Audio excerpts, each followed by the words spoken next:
రాష్ట్రంలో మున్సిపల్ కార్మికుల సమస్యలు పరిష్కరించాలని ప్రభుత్వానికి ఎన్నిసార్లు విన్నవించుకున్నా ప్రభుత్వం సమస్యల పరిష్కారం చేయకుండా చోద్యం చూస్తుందని సిఐటియు రాష్ట్ర నాయకులు దోనేపూడి కాశీనాథ్ ఆవేదన వ్యక్తం చేశారు. 150 మంది కాంట్రాక్ట్ కార్మికులను అదనంగా తీసుకోవాలని డిమాండ్ చేస్తే అంగీకరించి ఇప్పటికీ ఒక్కరిని విధుల్లోకి తీసుకోలేదని చెప్పారు.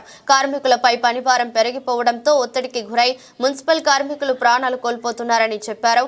మున్సిపాలిటీలో పనిచేస్తున్న ఇంజనీరింగ్ వర్కర్స్ సమస్యల పరిష్కరించాలని కోరుతూ నగరంలో ధర్నా చౌక్ లో మున్సిపల్ కార్మికులు ఆందోళన చేపట్టారు.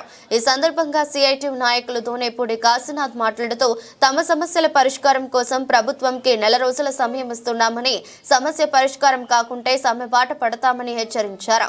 వాటర్ పార్క్, వెహికల్ డిపోలో మెకానిక్ సెక్షన్స్ లో ఉన్న ఉద్యోగుల సమస్యలు పరిష్కారం కాలేదని తెలిపారు. అధికారులు మున్సిపల్ కార్మికుల సమస్యలపై దృష్టి సారించడం లేదని ఆవేదన వ్యక్తం చేశారు.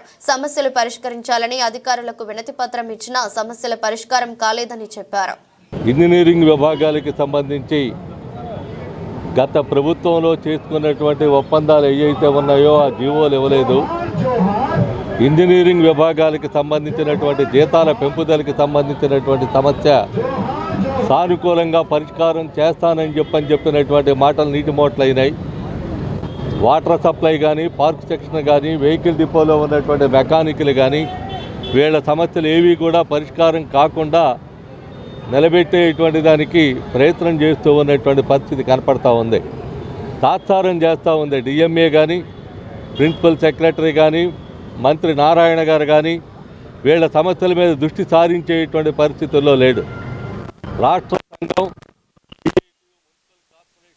ఫెడరేషన్ ఏదైతే ఉందో, వర్కర్స్ ఎంప్లాయీస్ ఫెడరేషను అనేక సార్లు దఫాలుగా మెమరాండాలు ఇచ్చినా పట్టించుకునేటువంటి పరిస్థితి కనపట్ల. ఇక వేరే గత్యంతరం లేక దశల వారీ ఆందోళన కార్యక్రమాలకు పూనుకోవటం అని చెప్పనేటువంటిది జరిగింది. ఈ దశల వారీ ఆందోళన కార్యక్రమం ఈరోజు 10వ తారీఖు నిరసన దీక్షలతో జరుగుతూ ఉన్నాయి.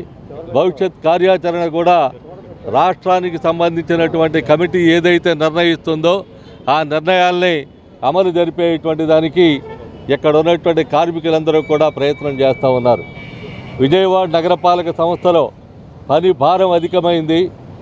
వాటర్ సప్లైకి సంబంధించి కనీసం ఒక్క సెక్షన్కి 1 టౌన్కి సంబంధించినటువంటి కానీ, గాంధీనగర్ కానీ, సర్కిల్ 3కి సంబంధించినటువంటి దాంట్లో కానీ 150 మందిని కాంట్రాక్ట్ వర్కర్స్ని తీసుకోవాలని చెప్పారు.